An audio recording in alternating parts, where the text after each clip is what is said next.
Okay, this is part two. It's pretty similar, but obviously this is my piece without any of the quotes in. Only one thing is guaranteed in life. Sorry, totally screwed that up. Only one thing is guaranteed in this life. Regret. Trust me, I should know. I never meant to cause any of this.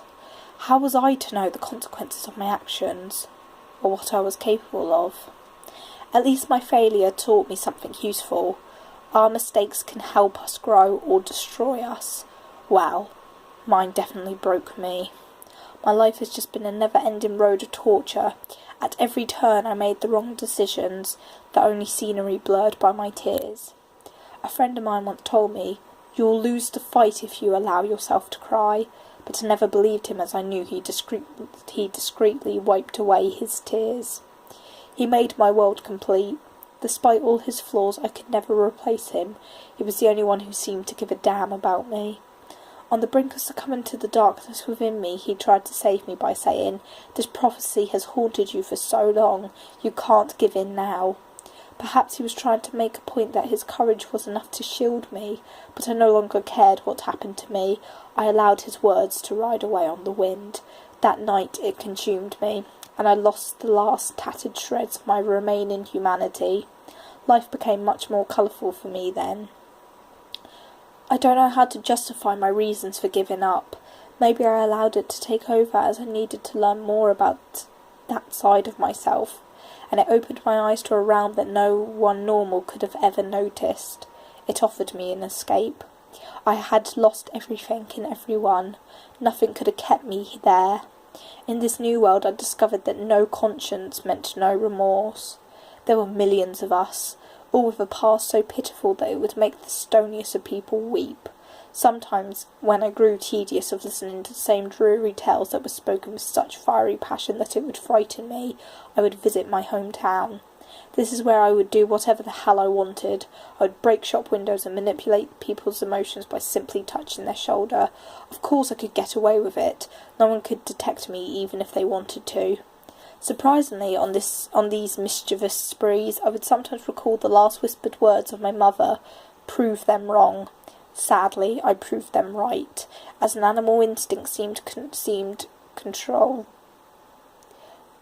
Yeah, by the way, none of this is edited. This is back from college. This were the first few drafts, so sorry, there's a typo there. As an animal, instinct seemed to control my thoughts, and I became much more liberal with my fists than I used to be. But a small ray of hope entered my life in the form of a mysterious girl called Althea. She told me after a disagreement I had that I wouldn't have bothered fighting if I didn't care what they called me. I was taken aback by the wisdom in her words, considering her age. From that moment on I had a purpose. I needed to protect her from those things that lurked in the shadows at all costs, for I had found innocence within this place of corruption. It needed to be preserved. I have done things that even the most notorious criminals would have cringed at, and I doubt I will ever be who I once was, but Althea has given me the chance to do something right. For the first time in my unstable life I have stability, and maybe one day, with Althea by my side, I will find a way to rectify all the wrong I had done. So, it's a really good exercise because, when you take inspiration from authors who have been successful and they've published work and they just have obviously such a way with words, which I know it's really cliche and an obvious thing to say, but they do when you just pick quotes, really memorable quotes from books, you're just wow, I wish I could write something that good. And that's why it's really good exercise to do, because you take inspiration from them and then it enhances your own voice, and then once you remove them you're left with your own pieces of work, and it's all you, it's all your voices in there, so it's a really worthwhile exercise to do. And the actual name of the exercise, because I got it on the document, it was called Between the Lines. That was the actual name of the exercise, so rather than between the lines as in, hidden meaning, it was literally using other people's quotes and then between those working out what your story is and what your characters or what your narrative voice is going through and everything. So, and Alcea is a character I created. She's one that I'm really fond of.